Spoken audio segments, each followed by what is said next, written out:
எங்களை நேசிக்கிற அன்புள்ள ஆண்டவரே, இந்த நாளுக்காக நாங்கள் நன்றியோடு உம்மை ஸ்தோத்திரிக்கிறோம். இந்த நாளிலே நாங்கள் உடைய வார்த்தைகளை கேட்க அமர்ந்திருக்கின்றோம். குறிப்பாக இந்த இடத்துல எங்களுடைய தேசத்தை குறித்தும் தேசத்தினுடைய தேவைகளை குறித்தும் நாங்கள் பகிர்ந்து கொள்ள ஆண்டவர் எங்களுக்கு கிருபை தந்தார். அதற்காக நாங்கள் நன்றியோடு உம்மை ஸ்தோத்திரிக்கிறோம். நல்ல அன்பின் ஆண்டவரே, இந்த நாட்களிலே எங்களுக்கு முன்பதாக திறந்த வாசலை வைத்திருக்கிறேன். இந்த திறந்த வாசல்கள் இருக்கும் பொழுது நாங்கள் அனைவருமாக இணைந்து உடைய பணிகளை செய்ய எங்களுக்கு கொடுத்த வாய்ப்புகளை நாங்கள் கண்டு அவைகளை எந்த விதத்திலே நாங்கள் செய்ய வேண்டும் என்ற அந்த உணர்வோடு செய்ய எங்களுக்கு உதவி தரும்படியாக நாங்கள் செபிக்கிறோம். நல்ல அன்பின் ஆண்டவரே, ஒரு சிறு கூட்டத்திலிருந்து பெரிய காரியங்களை செய்கின்ற அன்பின் ஆண்டவர், ஒருவேளை நாங்கள் சிறிய நிலைமையிலிருந்து சிந்தித்தாலும் பெரிய காரியங்களை செய்வதற்கு போதுமானவர் என்ற நிலைமைகளிலே உடைய கரத்திலே தந்த இயேசு மூலம் கேட்கிற நல்ல பிதாவே, ஆமென். ஒரு சில நாட்களுக்கு முன்பதாக என்னுடைய ஆபீஸ்ல ஒரு சில வாலிபர்கள் வந்தார்கள். அவர்கள் வந்து என்னிடத்துல கேட்ட ஒரு காரியம் என்னவென்றால், இன்றைக்கு நம்முடைய தேசத்தினுடைய தேவை என்ன? What is the need of our nation? Missionary ஊழியத்திலிருந்து கேட்டார்கள். நான் சொன்ன ஒரே ஒரு காரியம் என்னவென்றால், இன்றைக்கு இயேசுவை ஆண்டவர் என்று அங்கீகரித்த 2.36% கிறிஸ்தவர்கள் அனைவரும் அழைத்த அழைப்புக்கு பாத்திரவான்களாக இருக்க வேண்டும் என்று நான் சொன்னேன். எனவே இந்த நாட்களில் ஒரு பெரிய ஆண்டவர் நம்முடைய தேசத்தை குறித்திருக்கின்ற ஒரு தரிசனம் என்னவென்றால், அவரை ஆண்டவர் என்று அறிக்கை செய்த அனைவரும் நாம் அவருடைய உன்னதமான அழைப்பை நம்முடைய வாழ்க்கையில ஏற்றுக்கொண்டு இருக்கின்ற இடங்களிலே ஆண்டவருக்கு நாம் சாட்சிகளாக இருக்கும்படியாக ஆண்டவர் நம்மை அழைக்கின்றார். அன்பார்ந்த தேவ மக்களே, ஆதி திருச்சபையிலே நாம் பார்க்கும் பொழுது உயிர்த்தெழுந்த அன்பின் ஆண்டவர் சீஷர்களுக்கும் மற்றவர்களுக்கும் கொடுத்த ஒரு உன்னதமான கட்டளை என்னவென்றால், பரிசுத்த ஆவி உங்களிடத்திலே வரும் பொழுது நீங்கள் பலனடைந்து எருசலேம், யூதேயா, சமாரியா, உலகத்தின் கடைசி வரையிலும் நீங்கள் எனக்கு சாட்சிகளாக இருப்பீர்கள் என்று ஆண்டவர் சொன்னார். அதன் பின்பதாக ஆவியினாலே நிறையப்பட்ட மக்கள் அழைப்புக்கு காத்திருக்கவில்லை. ஆண்டவரை அறிக்கை செய்த பின்பதாக ஆண்டவர் எங்கெல்லாம் அவர்களை அழைத்து சென்றாரோ சென்ற இடங்களில் ஒருவேளை இன்றைக்கு நாம் பார்த்தோம் என்றால் 12 உள்ளூர் இல்லாவிட்டால் முழு நேர ஊழியர்கள் என்று ஆண்டவருடைய சீடர்கள் என்று நாம் சொல்லிக் கொள்ளலாம். மற்ற அனைவரும் ஆண்டவருடைய ஊழியத்திற்காக செல்ல ஆண்டவர் கிருபை தந்தார். எனவே ஆசாரிய கூட்டமாக அழைக்கப்பட்ட நாம் நம்முடைய சீர்திருத்த சபை என்று சொல்கிறோம் அல்லவா, புராட்டஸ்டன்ட் சபை, ரிஃபார்ம் சர்ச் என்று. மார்ட்டின் லூதர் நம்முடைய சபையை ஆரம்பிக்கும் பொழுது அவர் எடுத்து வந்த ஒரு முக்கியமான கண்ணோட்டம், காட்சி, தரிசனம் என்னவென்றால், அழைக்கப்பட்ட என்று சொல்கின்ற திருச்சபையில் உள்ள அனைத்து மக்களும் ஆண்டவருக்கு சாட்சிகளாக இருக்க வேண்டும். எனவேதான் நம்முடைய ஆதி திருச்சபையிலே நாம் பார்க்கின்றோம், 3 நூற்றாண்டுகளுக்குள்ளாக ஆண்டவருடைய வசனமானது உலகம் எங்கும் செல்லத்தக்கதாக ஆண்டவர் கிருபை தந்தார். அதன் மூலமாக நாம் பார்க்கின்ற ஒரு பெரிய காரியம் என்னவென்றால், ஆண்டவருடைய சபையை, என் சபையை நான் கட்டுவேன், பாதாளத்தின் வாசல்கள் அதை மேற்கொள்வதில்லை என்று சொன்ன அன்பின் ஆண்டவர் அந்த நாட்களிலே பரிசுத்த ஆவியானுடைய இயக்கமாக இந்த ஊழியமானது நடைபெற ஆண்டவர் கிருபை தந்தார். இன்றைக்கு நாம் ஜெபிக்க வேண்டிய ஒரு பெரிய ஜெபம் என்னவென்றால், ஆண்டவரே, இந்திய தேசத்தில் நீர் கொடுத்திருக்கின்ற இந்த குறுகிய கூட்டமாக காணப்பட்டாலும் சிறு மந்தையாக நாம் இருந்தாலும் ஆண்டவருக்காக நாம் செய்ய வேண்டிய காரியங்கள் பல உண்டு. ஒருவேளை அநேக நேரத்தில் நாம் மைனாரிட்டி என்று நாம் சொல்லிக் கொண்டாலும் இன்றைக்கு ஒரு புள்ளியல் என்ன சொல்கிறது என்னவென்றால், இந்த 2.36% இந்த கிறிஸ்தவர்கள் இன்றைக்கு ஒருவேளை மருத்துவத்தை எடுத்துக்கொண்டால் நம்முடைய தேசத்திலே 40% நம்முடைய தேசத்தினுடைய ஜனத்தொகைக்கு இன்றைக்கு கிறிஸ்தவருடைய மருத்துவமனைகளின் மூலமாக தேவைகளை சந்திக்க ஆண்டவர் கிருபை தந்திருக்கின்றார். ஆண்டவருடைய கிருபையினாலே இன்றைக்கு 40% இந்தியாவினுடைய கல்வி தேவையை சந்திக்க இந்த சிறுமந்தையை ஆண்டவர் பயன்படுத்துகிறார். அவ்வாறாக என்னவென்றால், ஆண்டவருக்காக நாம் உண்மையாக வாழுகின்ற நேரத்திலே ஆண்டவர் ஒவ்வொருவரையும் பல நிலைமைகளை எடுத்து பயன்படுத்துவதற்கு போதுமான தேவனாக இருக்கின்றார். ஒருவேளை நாம் இந்த அப்போஸ்தல நடவடிக்கையில் இருந்து சில காரியங்களை இந்த காலை தினத்திலே உங்களுக்கு என்பதாக எவ்வாறாக சபையானது ஆவியானவருடைய செயல்பாடுக்கு நம்முடைய வாழ்க்கைகளை கொடுக்கும் பொழுது ஆண்டவர் எவ்வாறாக செயல்படுகிறார். முதலாவதாக நாம் அவைகளை செல்வதற்கு முன்பதாக, நம்முடைய செயல் திட்டங்களுக்குள்ளாக நாம் செல்வதற்கு முன்பதாக ஆவியானவர் எவ்வாறாக அந்த நாட்களில் தனிப்பட்ட முறையிலே ஒவ்வொரு ஒன்றிய வாழ்விலும் அவர் செயல்பட்டு அவருடைய ஆளுகைக்கு கொடுத்தார்கள் என்பதை முதலாவதாக நாம் சற்று கலாத்தியருக்கு எழுதின நிருபம் 5ஆம் அதிகாரத்துக்கு நேராக நாம் திருப்பி வைத்துக் கொள்வோம். இதை நாம் அடிக்கடியாக நாம் வாசிக்கின்ற பகுதி 16ஆம் வசனத்திலிருந்து நாம் பார்க்கும் பொழுது ஆவிக்கேற்றபடி நடந்து கொள்கிறவர்கள் என்று அங்கு நாம் பார்க்கின்றோம். கலாத்தியருக்கு நிருபம் 5ஆம் அதிகாரம் 16ஆம் வசனத்திலே இதிலே ஆவியானவரை குறித்து சொல்லும் பொழுது 3 வகையான வார்த்தைகளை நாம் பார்க்கின்றோம். குறிப்பாக 25ஆம் வசனத்திலே நாம் பார்க்கும் பொழுது ஆவியினாலே பிழைத்திருந்தால் ஆவிக்கேற்றபடி நடக்கும் என்று நாம் பார்க்கின்றோம். 18ஆம் வசனத்திலே ஆவியினால் நடத்தப்படுவீர்கள் என்றால் என்று 3 வார்த்தைகள். ஆங்கிலத்திலே 25ஆம் வசனத்திலே ஆவியினாலே பிழைத்தால் என்று if you live by the spirit. அடுத்ததாக ஆவிக்கேற்றபடி நடத்தல், வாக்கிங் இன் த ஸ்பிரிட். 18ஆம் வசனத்திலே ஆவியானவராலே நடத்தப்படுவீர்கள் என்றால் led by the spirit. இந்த 3 வினை சொற்களும் மிக முக்கியமான காரியங்கள். ஏனென்றால் இவைகளை தெளிவுபடுத்துகின்ற நேரத்திலே நாம் ஆண்டவருடைய சித்தத்தை செய்வதிலே நாம் இன்னும் வைராக்கியமாக இறங்கி செய்வதற்கு, ஆண்டவர் நம்முடைய வாழ்க்கையில சொல்கின்ற காரியங்களை செய்வதற்கு ஆற்றல் படுத்துகின்ற பரிசுத்த ஆவியானவர் நமக்கு கட்டாயமாக உதவி செய்வார். ஆவியானவராலே பிழைக்கப்படுதல் என்று நாம் சொல்லும் பொழுது ஆண்டவருடைய பிள்ளைகளாகிய நாம் அவருடைய சாயலாக நாம் படைக்கப்பட்ட நிலைமையிலும் நம்முடைய இந்த ரிபெலியஸ் நேச்சர், ஆண்டவரை எதிர்த்து செல்கின்ற அந்த ஒரு காலகட்டத்திற்குள்ளாக நம்முடைய ஆதாம் ஏவாள் பெற்றோர்கள் கடந்து சென்றது நிமித்தமாக பாவத்திலே உற்பத்தி நாம் பாவத்திற்குள்ளாக நம்முடைய வாழ்க்கை கொடுக்கப்பட்ட அந்த சூழ்நிலையிலே இப்பொழுது ஆண்டவருடைய பிள்ளைகளாகிய நாம் ஆண்டவர் வார்த்தைகளை நாம் கேட்டுக்கொள்கின்ற நேரத்திலே ஆண்டவர் நமக்குள்ளாக செயல்படுகிறார். எனவே எபேசியர்களின் நிருபம் 2ஆம் அதிகாரம் 1ஆம் வசனத்திலே நாம் பார்க்கும் பொழுது முன்பதாக பாவத்திற்கு அடிமையாகி இருந்த நாம் இப்பொழுது கிறிஸ்து இயேசுக்குள்ளாக பிழைக்கத்தக்கதாக அக்கிரமங்களிலும் பாவங்களிலும் மரித்தவர்களாய் இருந்த உங்களை அவர் உயிர்ப்பித்தார் என்று நாம் பார்க்கின்றோம். அக்கிரமங்களிலும் பாவங்களிலும் மரித்தவர்களாகி இருந்த நாம் அன்றைக்கு நம்முடைய மனசாட்சியானது செயல்படாமல் இருந்தது. அப்பொழுது பரிசுத்த ஆவியானவர் நம்முடைய ஆவிக்குள்ளாக செயல்படுகின்ற நேரத்திலே, பாவத்தை குறித்து கண்டித்து உணர்த்துகின்ற நேரத்திலே நம்முடைய ஆவியானவருடைய ஆண்டவருடைய சமூகத்திலே கொடுத்து பரிசுத்த ஆவியானவர் நமக்குள்ளாக செயல்படுகின்ற நேரத்திலே பாவங்களுக்கும் அக்கிரமங்களுக்கும், எனவேதான் ரோமர்கள் நிறுவம் 8ஆம் அதிகாரம் 16ஆம் வசனத்திலே பரிசுத்த ஆவியானவர் நம்முடைய ஆவிக்குள்ளாக நாம் ஆண்டவருடைய பிள்ளைகள் என்று அவர் சாட்சி கொடுத்தார். எனவே பிழைக்கப்படுதல் என்று சொல்லும் பொழுது ஆவியானவர் நமக்குள்ளாக வந்து இதுதான் நம்முடைய கிறிஸ்தவ வாழ்க்கையினுடைய ஆரம்பம். It is the introduction of a Christian life. அடுத்ததாக கூறப்படுகின்ற அடுத்த வார்த்தை என்னவென்றால் 18ஆம் வசனத்திலே கலாத்தியர் 5:18ஆம் வசனத்திலே ஆவியானவராலே நடத்தப்படுதல், led by the spirit. இதற்கு இன்னொரு வார்த்தை நிரப்பப்படுதல், ஆளுகை செய்யப்படுதல். ஆவியானுடைய பிள்ளைகளாக நாம் மாற்றப்பட்ட ஆண்டுடைய பிள்ளைகளாக நம்முடைய வாழ்க்கை ஆரம்பித்த பின்பதாக நாம் மாசத்திலே நடக்கக்கூடாது. நம்முடைய வாழ்க்கையுடைய ஆளுகைக்குள்ளாக ஆவியானவராலே அனுதினமும் நிரப்பப்படுகின்ற அந்த அனுபவத்திற்குள்ளாக நாம் வருகின்றோம்.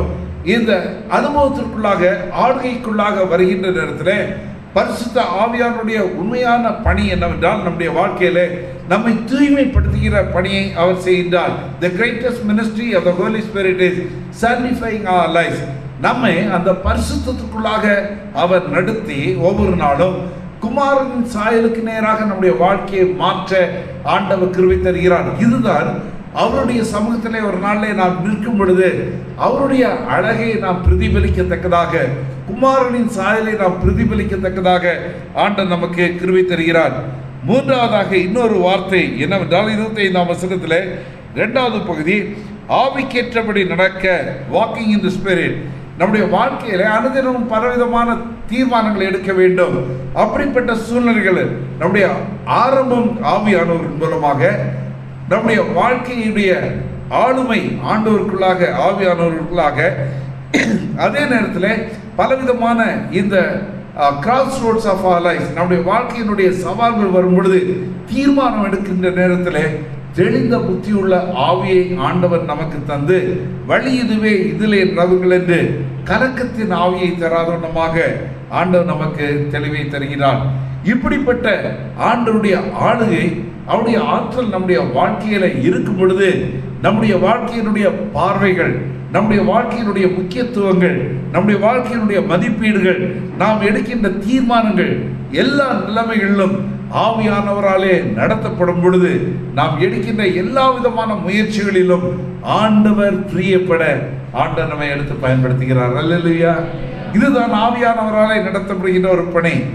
அநேக இடத்துல கேட்கின்ற ஒரு காரியம் என்னவென்றால், என் தீர்மானத்தில் ஆவியானவர் அவர் கட்டாயமாக என்னுடைய தீர்மானத்தில் இருக்கிறார், இல்லாவிட்டால் அதை அவர் அங்கீகரித்தார் என்பதற்கு சான்று என்ன என்று அடிக்கடி இடத்துல கேட்பதுண்டு. நான் சொல்லுகின்ற ஒரே ஒரு காரியம், நான் எடுக்கின்ற தீர்மானத்தில் அநேக நேரத்தில் பெரிய பெரிய தீர்மானங்களை எடுக்க வேண்டும். அப்பொழுது எனக்குள்ளாக ஒரு உள் சமாதானம் இல்லாவிட்டால், நிறைய கமிட்டியில் இருக்கும்போது என்னுடைய ஒரு வார்த்தை கடைசியில் லீடராக இருக்கிறதுனால கடைசி நான் எது சொல்றேனோ அதுதான் தீர்மானம். எனக்குள்ளாக ஒரு சமாதானம் இல்லாவிட்டால் நான் என்ன சொல்றேன் தெரியுமா? ஏங்க எல்லா ஆலோசனைகளும் நல்லா தான் இருக்குது, ஆனால் எனக்கு என்ன வரல, இன்னும் சமாதானம் இல்லை. அதனால நம்ம கொஞ்சம் கழிச்சு வேணும்னா நம்ம அதை பற்றி பேசலாம். இப்போ எல்லாம் நின்றுட்டு ஒரு 5 நிமிஷம் நம்ம ஜெபம் பண்ணுவோமாங்கன்னுட்டு அந்த காரியத்திற்காக ஆண்டவரே, அழுத்தங்கள் வருகின்றன, தேவைகள் வருகின்றன, வாய்ப்புகள் வருகின்றன. சில நேரத்தில் என்னன்னா வாய்ப்புகளும் தேவைகளும் கையில் காசு வந்தோடனே இதுதான் ஆண்டோடைய சித்தம்னு குதிக்கிறதுக்கு வாய்ப்புகள், அதுக்கு போய் விழுந்துடக்கூடாதுங்க, விழுந்துடக்கூடாது. இவைகள் மத்தியிலும் ஆண்டோடைய பிரசன்னத்தில் நாம் இருக்கும் பொழுது, ஆண்டவரே உங்களுடைய வழிநடத்தல் என்ன என்று நாம் கேட்கும்போது, நிறைய நேரத்தில் அப்படிப்பட்ட அழுத்தமான நேரங்கள் வரும் பொழுது தீர்மானம் எடுக்கவில்லை. ஆண்டோடைய கிருபையினாலே சற்று தாமதமாக எடுக்கும் பொழுது, எனவேதான் ஆவியினாலே நடக்கப்படுகிறார். இவைகள் நடக்கும் பொழுது ஒரு நேரத்தில் அந்த நேரத்தில் மற்றவங்க முன்னால் நம்ம என்னது, என்னடா லீடராக இருந்துட்டு இந்த கூட டிசிஷன் எடுக்க முடியலன்னு மற்றவங்க சொல்லலாம். ஆனால் ஆண்டவருக்கு நம்ம என்ன பண்ணணும், கணக்கு எடுக்கணும் இல்லைங்க. அதனால அடுத்தவங்க என்ன சொல்றாங்களோ எதை பண்ண வேண்டாம், நம்ம பார்க்க வேண்டாம். ஆண்டவர் என்ன சொல்கிறாரோ அது மிக முக்கியமான காரியங்கள். எனவே இந்த கூட்டு பணியிலே நாம் இருக்கும் பொழுது கட்டாயமாக ஆவியானவராலே நடத்தப்படுதல், நிறைய இடத்துல நிரப்பப்படுதல் உண்டு, நடத்தப்படுதல் மிக முக்கியம். அந்த ஆவியானவரை நடத்தப்படும் பொழுது நமக்குள்ளாக ஒரு பெரிய சமாதானம் இருக்கும். ஆண்டுடைய ஊழியத்தை செய்யறதுல ஒரு பரிபூர்ணம் இருக்கும். ஆண்டவருக்காக எடுத்துக்கொள்கிற முயற்சியில மக்களுடைய ஒத்துழைப்பு இருக்கும். அந்த பாதையில தேவைகளை ஒவ்வொரு நாளும் ஆண்டவர் சந்திப்பதை நம்ம பார்த்து மகிழ்ச்சியோடு ஆண்டுடைய கரம் என்னோடு இருக்கிறது என்பதை மீண்டும் மீண்டுமாக உறுதி செய்து கடந்து செல்ல ஆண்டவர் நமக்கு கிருபை தருவார். 5 காரியங்களை வேகமாக அப்போஸ்தலர் நடவடிக்கைகளில் பரிசுத்த ஆவியானவர் எவ்வாறாக செய்யப்பட்டார் என்று வேகமாக எல்லாருக்கும் தெரிந்த காரியங்கள் தான். வேகமாக எதற்காக இவைகளை சொல்கிறேன் என்றால், நம்முடைய தேசம் ஆண்டவரை அறிய வேண்டும் என்றால் தனிப்பட்ட ஒவ்வொருவருக்கும் ஆண்டவர் ஒரு பொறுப்பாளித்தன்மையை வைத்திருக்கிறார், உக்ரானத்துவத்தை வைத்திருக்கின்றார். ஆதி சபையிலிருந்து நாம் பார்க்கின்ற பல சத்தியங்கள், நமக்கு தெரிந்த சத்தியங்கள் உண்டு. இவைகளிலே முதலாவதாக ஆண்டவர் நம்முடைய வாழ்க்கையில அவர் தகுதிப்படுத்தும் ஆண்டவராக இருக்கின்றார். அப்போஸ்தலர் 4ஆம் அதிகாரத்தில் நாம் பார்க்கும் பொழுது இங்கு ஆண்டவருடைய சீடர்களை குறித்து நாம் பார்க்கின்றோம். சவால்கள், ஆண்டவருடைய நாமத்தை மயப்படுத்த ஆரம்பித்து விட்டார்கள். ஆவியானவர் நிரப்பெற பின்பதாக, பெந்தெகோஸ்தேக்கு பின்பதாக இப்பொழுது ஆண்டவருடைய பணிக்காக சென்று அவர்கள் சொன்ன காரியம் என்னவென்றால், இயேசுவை கிறிஸ்து என்று இப்பொழுது சொல்கின்றார்கள். அன்றைக்கு நாம் பார்க்கின்றோம், ஒருவேளை இந்த பிறவி குருடனை குறித்து யோவான் எழுதிய நற்செய்தி நூல் 9ஆம் அதிகாரத்தில் இயேசுவை கிறிஸ்து என்று அறிக்கை செய்யும் பொழுது அவர்களை ஆலயத்திலிருந்து புறம்பாக்கினார்கள். அதே சவாலுக்குள்ளாக தான் இப்பொழுது சென்று கொண்டிருக்கிறார்கள். அப்படிப்பட்ட சூழ்நிலையிலே 6ஆம் வசனத்திலே நாம் பார்க்கின்றோம், 4ஆம் அதிகாரத்தில் 6ஆம் வசனத்திலே அவர்கள் அனைவரும் நின்று இப்பொழுது நாம் பார்க்கின்றோம், இப்பொழுது எருசலேமிலே ஆண்டவருக்குள்ளாக பல மக்கள் வருகின்ற நேரத்தில் எதிர்ப்புகளையும் நாம் பார்க்கின்றோம். 8ஆம் வசனத்திலே பேதுரு பரிசுத்த ஆவியினாலே நிறைந்தவனாக நம்முடைய வாழ்க்கையில எல்லா சூழ்நிலையிலும் எதிர்ப்புகள், இந்த நாட்களில் எதிர்ப்புகள் அதிகமாக, சூழ்நிலைகள் மாறிக்கொண்டு வருகின்ற நேரத்தில் நாம் துணிச்சலோடு ஆண்டவருக்காக நிற்க வேண்டும் என்றால் ஆவியானவருடைய நிறைவு நம்முடைய தனிப்பட்ட வாழ்க்கையிலே தேவை. ஒருவேளை மெஜாரிட்டி என்று நாம் பேசிக் கொண்டிருக்கின்ற காலகட்டங்களில் இன்றைக்கு ஒவ்வொரு நாளும் ஆண்டவராலே நிரப்பப்படுகின்ற, ஆவியானவராலே நிரப்பப்பட்டு ஆண்டவருக்காக வாழ்வது மட்டுமல்ல, அறிக்கை செய்கின்ற, இன்றைக்கு ஆண்டவர் நம்மை வைத்திருக்கின்ற ஒவ்வொரு இடத்திலும் அறிக்கை செய்யத்தக்கதாக ஆண்டவர் நமக்கு கிருபைகளையும் பலத்தையும் நாம் தர ஆண்டவருடைய சமூகத்திலே நாம் வருவோம். எனவே அந்த நாட்களிலே நாம் பார்க்கின்ற ஒரு காரியம் என்னவென்றால், ஆண்டவருடைய வல்லமை அவரை அறிக்கை செய்யத்தக்கதாக. இந்த நேரங்களில் சில இடத்துல வாய்ப்புகளை ஆண்டவர் தருகிறார். ஆனால் நாம் வாய் திறந்து சொல்வதற்கு நமக்கு ஒரு தயக்கம். என்ன நினைப்பாங்க? இல்லாவிட்டால் இந்த நாட்களில் இவைகள் எல்லாவற்றையும் பேசிவிட்டால் என்ன ஆகிவிடும்? நான் அடிக்கடி வெளியிலெல்லாம் நான் போகும்போது சின்ன வயசில் எனக்கு ரொம்ப பிடிச்சதுன்னா இந்த ட்ரம் எடுத்து அடிப்பேன். அப்போ அடிக்கும்போது குதிச்சு குதிச்சு அடிப்பேன்.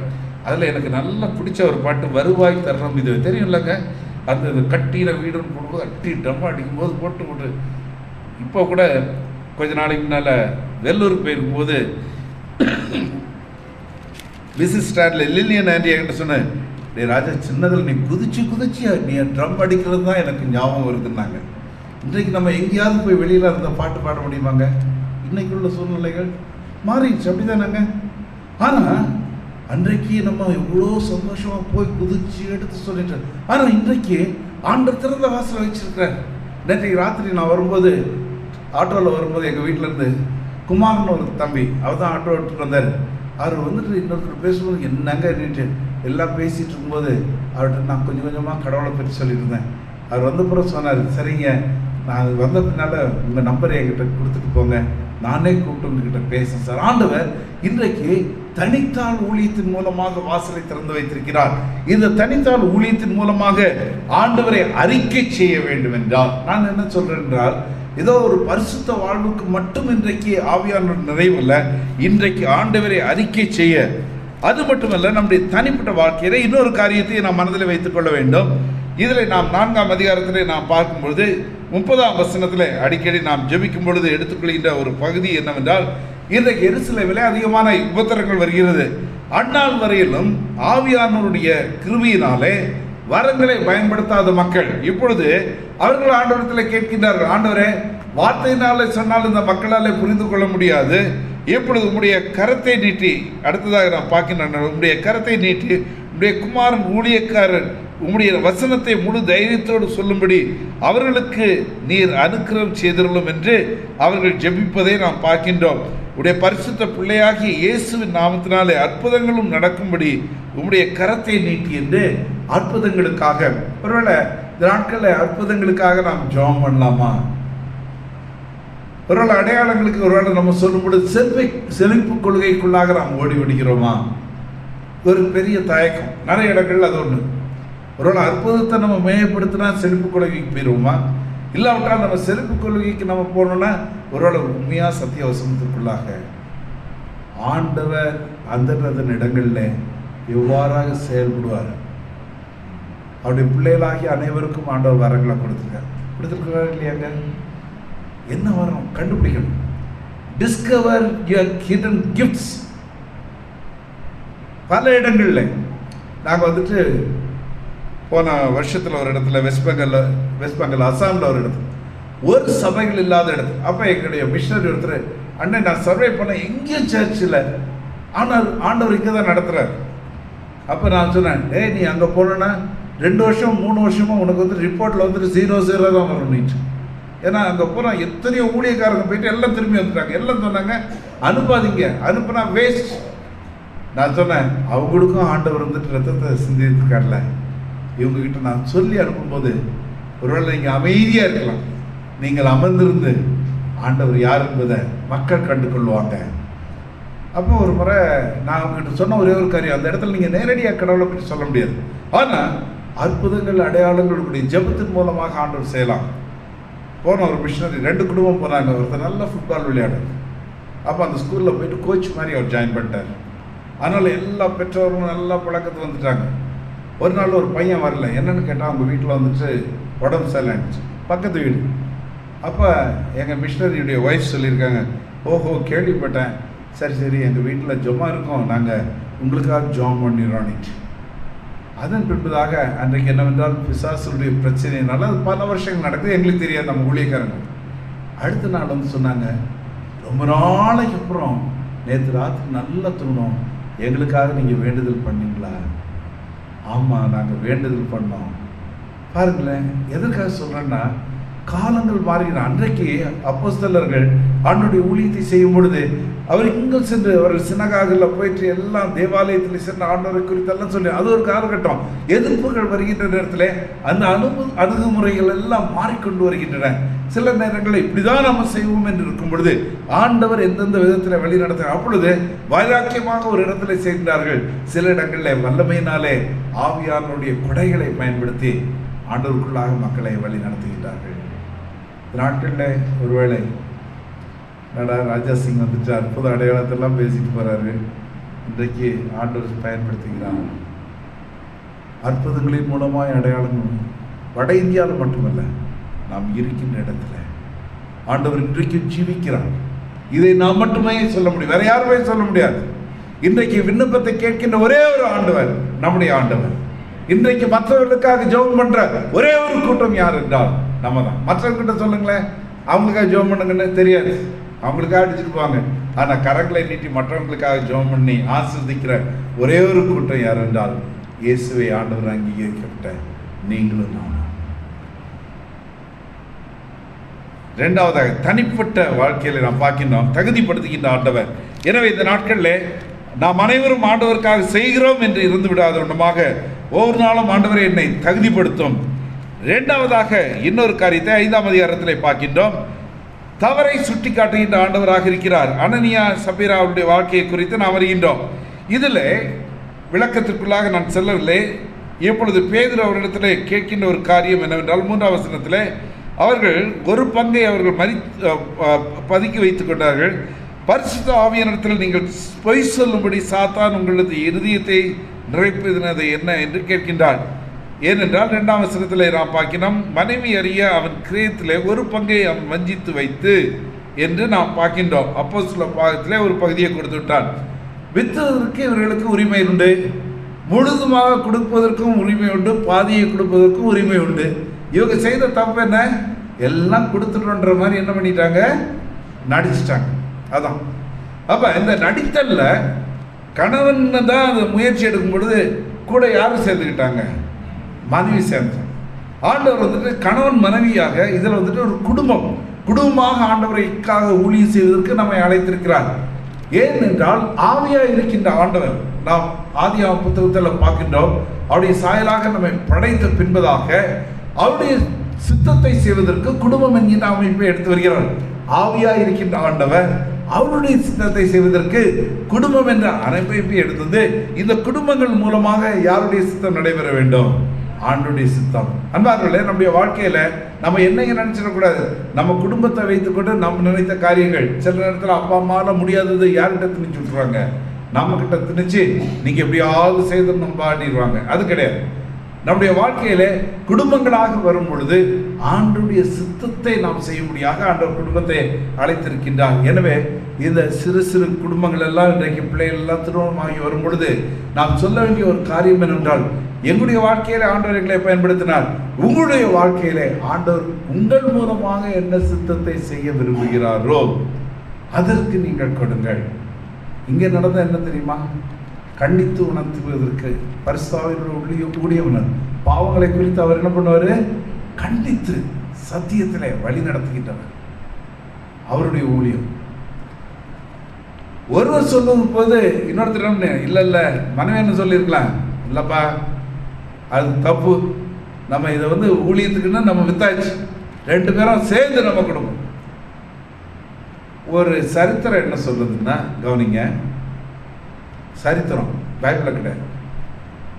இந்த நாட்களில் எதிர்ப்பெல்லாம் வந்த உடனே எல்லாரும் கொஞ்சம் கொஞ்சம் இடம் பெயர்ந்து போகிறாங்க.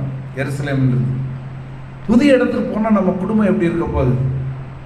எதிர்காலத்தில் நம்முடைய பிள்ளைகள் எல்லாம் எப்படி இருக்க போகிறாங்க? இது ஒரு பெரிய கேள்வி. சில நேரங்களில் நம்முடைய வாழ்க்கையில் ஆண்டவருடைய சித்தத்தை செய்வதற்கு ஆண்டவரால் கொடுக்கப்பட்ட ஈவா இருக்கின்ற நம்முடைய பிள்ளைகளே நம்ம என்ன பண்ணிடுறோம், நடுவில் உட்கார வச்சு ஆண்டவர் இருக்கிற இடத்துல யாரை வச்சிடுறோம், நம்முடைய பிள்ளைகளை வச்சு. சிலதான் நம்ம சொல்லலை, ஒரு ஒருபாடு நம்ம சொல்லலை, அவங்கள நடுவில் வச்சுட்டு அவங்களுக்காகவே நம்முடைய வாழ்க்கையை என்ன பண்ண பார்க்குறோம், அமைக்க பார்க்குறோம். நிறைய நேரத்தில் அப்படி நம்ம செய்வோம். நம்முடைய பிள்ளைகளுக்கு ஏற்றது போல ஆண்டுடைய ஊழியத்தையும் சித்தத்தையும் நம்ம மாற்றிக்கிட்ட காரியம். இது சரித்திரம் சொல்லி தன்னுடைய பிள்ளைகளுடைய எதிர்காலத்திற்காக கொஞ்சம் பாகத்தை நம்ம வச்சுக்கிட்டா நல்லது. அன்பார்ந்த தேவ மக்களே, நம்முடைய வாழ்க்கையில் அநேக நேரங்களிலே நாம் தவறி விழுவதற்கு ஆண்டவரால் கொடுக்கப்பட்ட பிள்ளைகளுக்காக நம்முடைய வாழ்க்கையை நாம் அமைத்துக் கொள்ள வேண்டும் என்று சொல்கின்ற நேரத்தில் நம்முடைய தவறுகளை ஆண்டவர் சுட்டி காண்பிக்கின்ற நேரத்தில் நம்மளால் என்ன பண்ண முடியல, அதற்கு மேலாக வர முடியாத ஒரு சூழ்நிலை தவிக்கின்றோம். இங்கே நான் பார்க்கின்ற அனனியா சபரியார் இருவரும் தவறை செய்கின்ற நேரத்தில் கட்டாயமாக ஆவியானவர்களாக பேசியிருப்பார். ஆனாலும் அவைகளுக்கு மேலாக செயல்படுவதற்கு காரணம் என்றால் எதிர்காலங்களை குறித்ததான கவலைகள், கேள்விகள். அன்பான தேவ மக்களே, நம்முடைய வாழ்க்கையிலே அநேக நேரங்களில் நம்முடைய பிள்ளைகளுடைய எதிர்காலங்கள், அவருடைய வாழ்க்கைகள், அவருடைய காரியங்களுடைய செட்டில்மெண்ட்ஸ், இவைகள் நம்முடைய மனதுக்குள்ளாக வரும் பொழுது ஆண்டவருடைய உன்னதமான திட்டங்களை இழந்து செல்வதற்கும் வாய்ப்புகள் உண்டு. நான் பைபிள் காலேஜ் 1991 வருஷம் முடித்தேன். 93வது வருஷத்தில் நான் ஐஎம் 91 சேர்ந்து ஐஎம்ல 94 கிருஷ்ணகிரி இந்த பகுதியில் இருக்கும்போது அப்போ தான் ஒரு இடத்துல ஒரு பெரிய சபை கட்டுவதற்காக அடிக்கல் போட்டு பணிகளை செய்கிறேன். என்னுடைய பெற்றோர்கள் கல்வராயன் மலையில் அவனுடைய ஊழியத்தை செய்து கொண்டிருந்தாங்க. அப்போ விடுமுறைக்கு போயிருக்கும்போது டேபிள் மேலே ஒரு பேப்பர் இருந்துச்சு.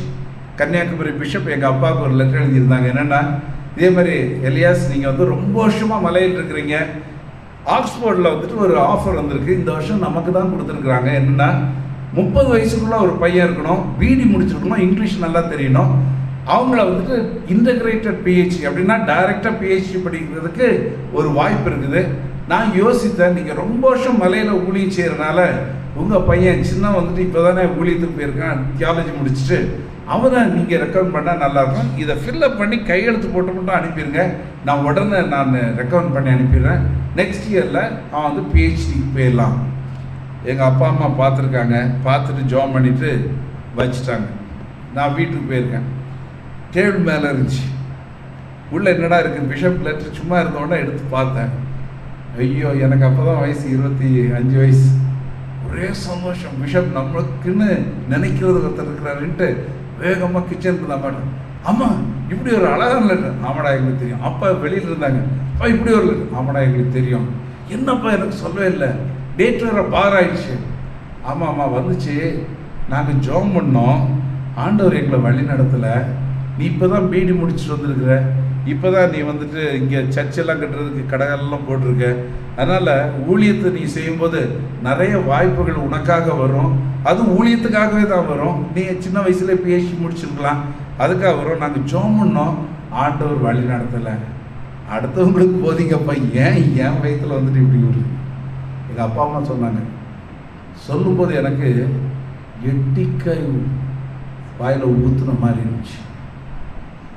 ஆனாலும் விட்டு வைக்கல. ஐஎம் லீடர்ஸ் கிட்ட கேட்டேன், இப்படி ஒரு வாய்ப்பு இருக்குது. அவங்க சொன்னாங்க ஸ்பெஷல் லீவ். அப்பாட்ட சொன்னேன், ஐஎம்ல லீவ் கொடுக்குறேன். யார் கொடுத்தாருன்னா, நாங்கள் உங்களுக்கு அப்ளிகேஷன் கொடுக்க மாட்டேன். எனக்கு ரொம்ப கஷ்டமாக இருந்துச்சு, ரொம்ப கஷ்டமாக இருந்துச்சு. அடுத்தவங்க செய்யலாம். எங்கள் அம்மா சொன்னாங்க, என்ன தெரியுமா, ஜெபம் பண்ணோண்டா, அது நீயா இருக்கட்டும் யாராக இருக்கட்டும், ஆர்டர் எங்ககிட்ட தெளிவாக சொல்லிட்டாரு, இதற்கும் பையனில் கொடுத்த வேலையை அவன் முடிக்கட்டும், சின்ன வயசு தானே, கொடுத்த வேலையை அவன் முடிக்கட்டும், தெளிவாக சொன்னான். ஆண்டோடைய கிருபையால் 13 மாதத்தில் அந்த சர்ச் டெடிகேட் பண்ணோம். 25th April 1995 26 பேர் ஞானஸ்நானம் எடுத்தாங்க. எங்கள் அப்பா அம்மா வந்திருந்தாங்க. எல்லாம் முடிஞ்ச உடனே எங்கள் அம்மா ஓடி கட்டி சேர்ந்து எனக்கு பிடிச்சிட்டு, டேய், ஒருவேளை அன்றைக்கு அப்ளிகேஷன் ஃபில் பண்ணிட்டு போயிருந்தா இன்றைக்கு இந்த பெரிய சபையானது டெடிகேட் பண்ணியிருக்க முடியுமாடா? இன்றைக்கு 26 பேர் இயேசு ஆண்டவர் என்று அறிக்கை செய்தார்கள் அல்லவா? நீ இன்றைக்கு பரலோகம் போனாலும் இத்தனை முத்துக்கள் உனக்கு முன்னால் இருந்திருக்குமாடா? அழுதே. நித்திய ராஜ்யத்தினுடைய மதிப்பீடுகளை சொன்ன பெற்றோர்களுக்கு நான் நன்றி செலுத்துகிறேன். அநேக நேரத்தில் எல்லாம் நமக்கு கரெக்டாக தான் ஓடும். அப்ளிகேஷனும் கரெக்டாக தான் வந்துச்சு, தலைவர் கரெக்டாக தான் சொன்னார். அதுவும் நம்ம பிள்ளைக்கு ஒரு பெரிய வரப்பிரசாதம் மாதிரி வந்துருக்குது. இதை காட்டிலும் என்னங்க?